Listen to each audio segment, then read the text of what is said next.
Welcome back. So this is the first exercise which we're going to tackle right now. Now, to give you a little bit of background about the project and so far we've gone, the code we've written so far. As you can see here, the first line is just a convention, so sort of convention of assigning the license of the project. Here, it's just telling the compiler what version of Solidity is compatible with this code. So right here, we actually create the contract, which is named Twitter.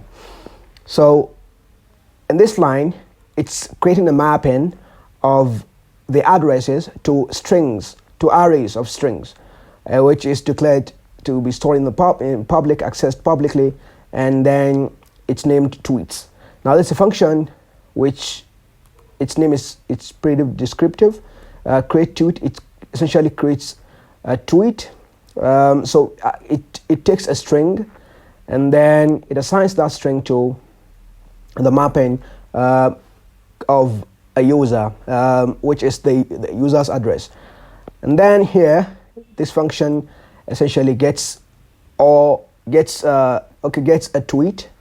It takes the address of the user and then an index, and then it returns the tweet that matches the address that matches this index from the tweets of the user who has this address. I hope you're getting it. And then the last function essentially returns all tweets. So it returns a string of tweets. So all the tweets that are being tweeted that have been tweeted by this user. So it takes in the address and then returns all the tweets of this user. So here's the exercise, what we need to do. Instruction 1, it says define a tweet struct with author, content, timestamp, and likes. So let's do that right here. Struct tweet. So and then okay, it has an author, which has to be the type of address. So author, then content, which is string, distinctively. Now, then timestamp, which is a uint in Solidity. Timestamp. So essentially, as you can see, I just simply declare it as timestamp as uint, which is equivalent to uint 256. So either you do this uint 256 or uint is essentially the same thing. The next thing is the number of likes, which we're going to keep hold of, which is also going to be a uint as well. So we are done with this officially. Then the second one, add the struct to array. So instead of creating an array of strings, instead of mapping addresses to arrays of strings, we're essentially going to map them to arrays of tweets instead. So as you can see, we simply change this to tweet. Perfect. So add the struct to array. Essentially, we're done with that. Then test the tweets. Okay. Before we test the tweets, we need to make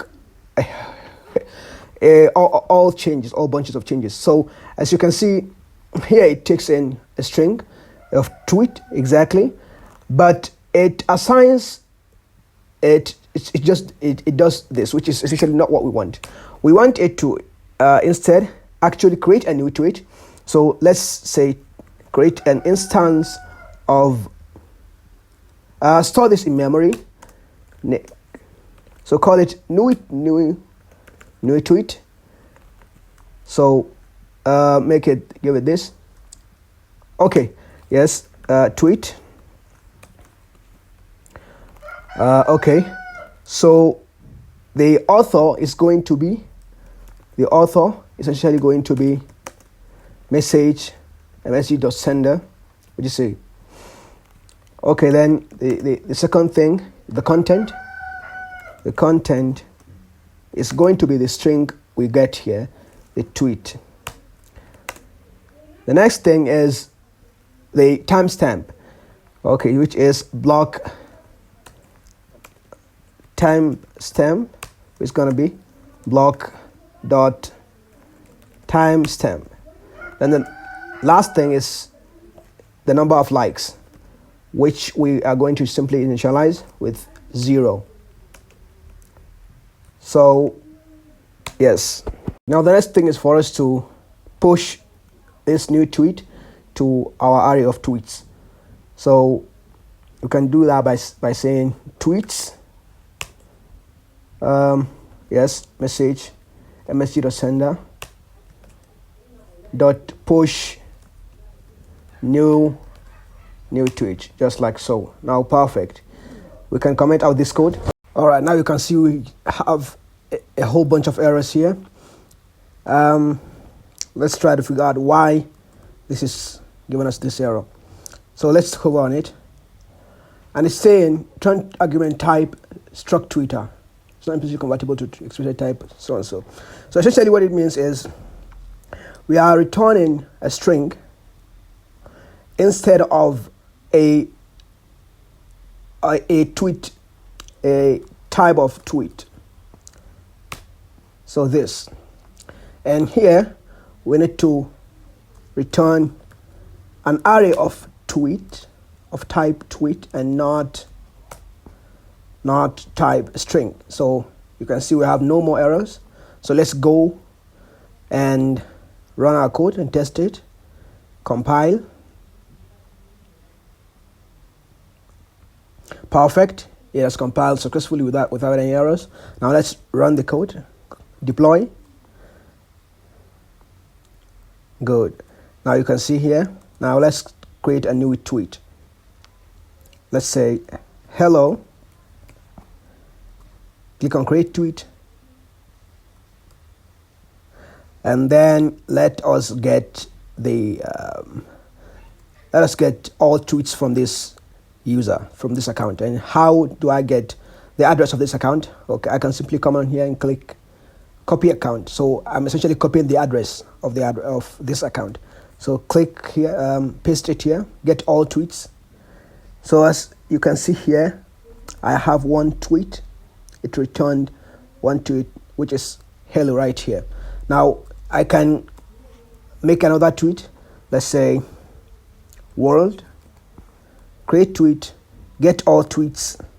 So you can see here, it's really not favorable the way it's displaying, but essentially you can see hello, and somewhere around here, exactly, yes, you can see world here. So we can also get, let's say the first tweet, let's get hello, which is at index 0. Get tweet, you can see hello right here. So yeah, perfect. So we have solved this exercise. In the next lesson, we're going to tackle the next exercise